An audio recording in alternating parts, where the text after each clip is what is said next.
اعوذ باللہ من الشیطان الرجیم، بسم اللہ الرحمن الرحیم۔ ناظرین، ہم نے اپنی پچھلی ویڈیو کے اندر سورہ الحج کی آیات نمبر 1 سے لے کر آیات نمبر 25 تک کا اردو ترجمہ پڑھا تھا، اور آج انشاءاللہ ہم اس ویڈیو کے اندر سورہ الحج کی آیات نمبر 26 سے اردو ترجمے کا آغاز کرتے ہیں۔ بسم اللہ الرحمن الرحیم۔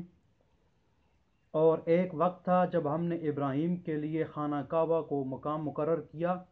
اور ارشاد فرمایا کہ میرے ساتھ کسی چیز کو شریک نہ کیجیو، اور طواف کرنے والوں اور قیام کرنے والوں اور رکوع کرنے والوں اور سجدہ کرنے والوں کے لیے میرے گھر کو صاف رکھا کرو، اور لوگوں میں حج کے لیے ندا کر دو کہ تمہاری طرف پیدل اور دبلے دبلے اونٹوں پر جو دور دراز رستوں سے چلے آتے ہوں سوار ہو کر چلے آئیے،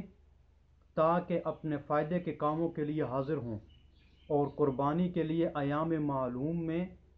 چارپایاں مویشی کے ذبح کرنے کے وقت جو اللہ نے ان کو دیے ہیں ان پر اللہ کا نام لیں، اس میں سے تم خود بھی کھاؤ اور فقیر درماندہ کو بھی کھلاؤ۔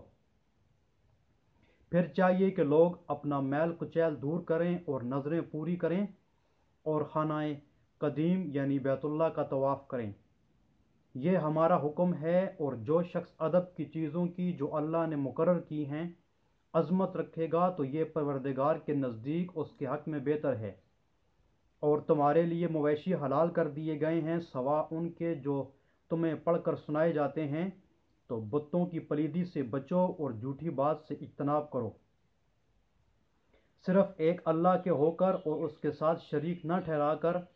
اور جو شخص کسی کو اللہ کے ساتھ شریک مقرر کرے تو وہ گویا ایسا ہے جیسے آسمان سے گر پڑے، پھر اس کو پرندے اچک لے جائیں یا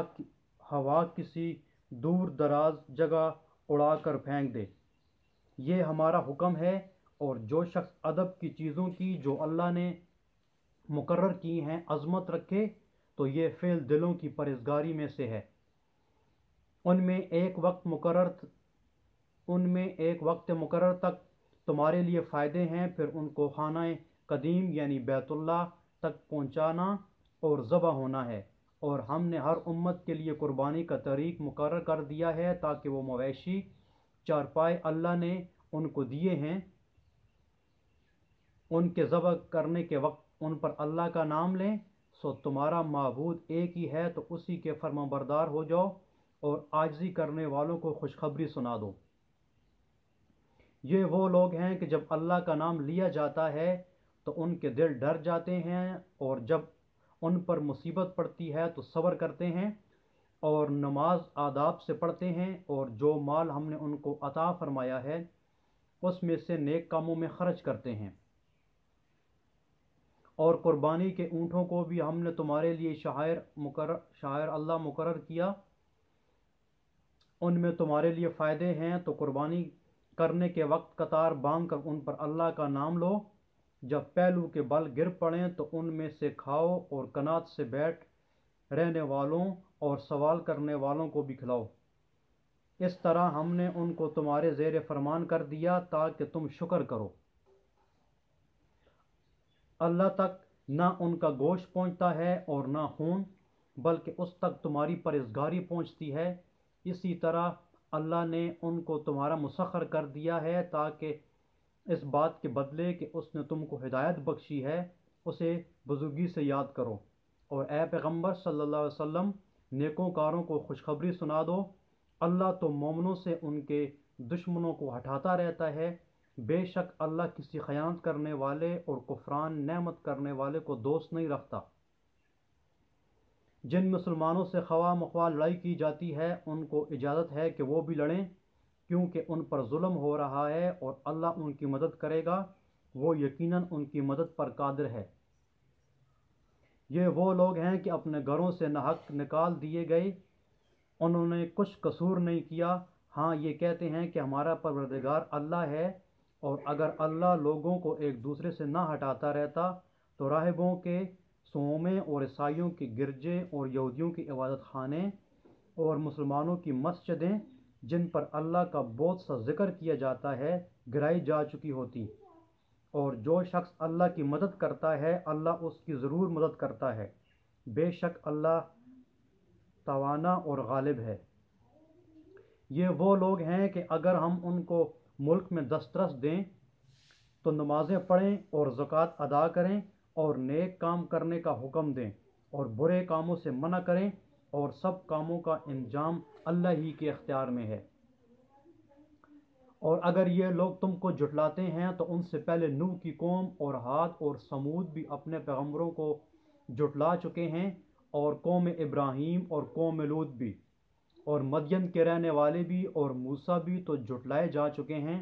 لیکن میں کافروں کو مہلت دیتا رہا، پھر ان کو پکڑ لیا تو دیکھ لو کہ میرا عذاب کیسا سخت تھا۔ اور بہت سی بستیاں ہیں کہ ہم نے ان کو تباہ کر ڈالا کہ وہ نافرمان تھیں، سو وہ اپنے چھتوں پر گڑی پڑی ہیں، اور بہت سے کنویں بیکار اور بہت سے محل ویران پڑے ہیں۔ کیا ان لوگوں نے ملک میں سیر نہیں کی تاکہ ان کے دل ایسے ہوتے کہ ان سے سمجھ سکتے اور کان ایسے ہوتے کہ ان سے سن سکتے؟ بات یہ ہے کہ آنکھیں اندھی نہیں ہوتی بلکہ دل جو سینوں میں ہیں وہ اندھے ہوتے ہیں۔ اور یہ لوگ تم سے عذاب کے لیے جلدی کر رہے ہیں، اور اللہ اپنا وعدہ ہرگز خلاف نہیں کرے گا۔ اور بے شک تمہارے پروردگار کے نزدیک ایک روز تمہارے حساب کے روح سے 1000 برس کے برابر ہے۔ اور بہت سی بستیاں ہیں کہ میں ان کو مہلت دیتا رہا اور وہ نافرمان تھیں، پھر میں نے ان کو پکڑ لیا، اور میری ہی طرف لوٹ کر آنا ہے۔ اے پیغمبر صلی اللہ علیہ وآلہ وسلم، کہہ دو کہ لوگوں میں تم کو کھلم کھلا نصیحت کرنے والا ہوں، تو جو لوگ ایمان لائے اور کام نیک کیے ان کے لیے بخشش اور آبرو کی روزی ہے، اور جن لوگوں نے ہماری آیاتوں میں اپنے زعم باطل میں ہمیں عاجز کرنے کے لیے سعی کی، وہ اہل دوزخ ہیں۔ اور ہم نے تم سے پہلے کوئی رسول اور نبی نہیں بھیجا مگر اس کا یہ حال تھا کہ جب وہ کوئی آرزو کرتا تھا تو شیطان اس کے آرزو میں وسوسہ ڈال دیتا تھا، تو جو وسوسہ شیطان ڈالتا ہے اللہ اس کو دور کر دیتا ہے،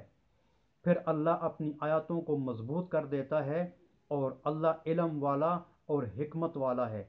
غرض اس سے یہ ہے کہ جو وسوسہ شیطان ڈالتا ہے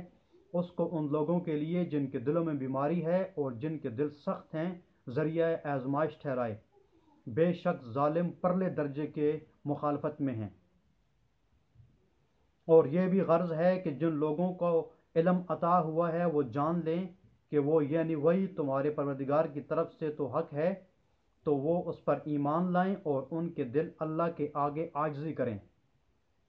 اور جو لوگ ایمان لاتے ہیں اللہ ان کو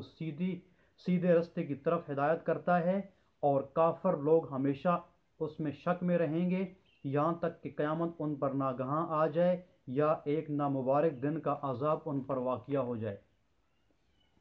اس روز بادشاہی اللہ ہی کی ہوگی، اور وہ ان میں فیصلہ کر دے گا، تو جو لوگ ایمان لائے اور عمل نیک کرتے رہے وہ نعمت کے باغوں میں ہوں گے، اور جو کافر ہوئے اور ہماری آیاتوں کو جھٹلاتے رہے ان کے لیے ذلیل کرنے والا عذاب ہے۔ اور جن لوگوں نے اللہ کی راہ میں ہجرت کی پھر مارے گئے یا مر گئے ان کو اللہ اچھی روزی دے گا، اور بے شک اللہ سب سے بہتر رزق دینے والا ہے۔ وہ ان کو ایسے مقام میں داخل کرے گا جسے وہ پسند کریں گے، اور اللہ تو جاننے والا اور بردبار ہے۔ اور یہ بات اللہ کے ہاں ٹھہر چکی ہے، اور جو شخص کسی کو اتنی ہی ایذا دے جتنی ایذا اس کو دی گئی، پھر اس شخص پر زیادتی کی جائے تو اللہ اس کی مدد کرے گا۔ بے شک اللہ معاف کرنے والا اور بخشنے والا ہے۔ صدق اللہ العظیم۔ ناظرین، آج کی اس ویڈیو میں ہم نے سورہ الحج کی آیات نمبر 26 سے لے کر آیات نمبر 60 تک کا اردو ترجمہ پڑھا ہے، اور انشاءاللہ ہم اپنی اگلے ویڈیو میں سورہ الحج کی آیات نمبر 61 سے اردو ترجمے کا آغاز کریں گے۔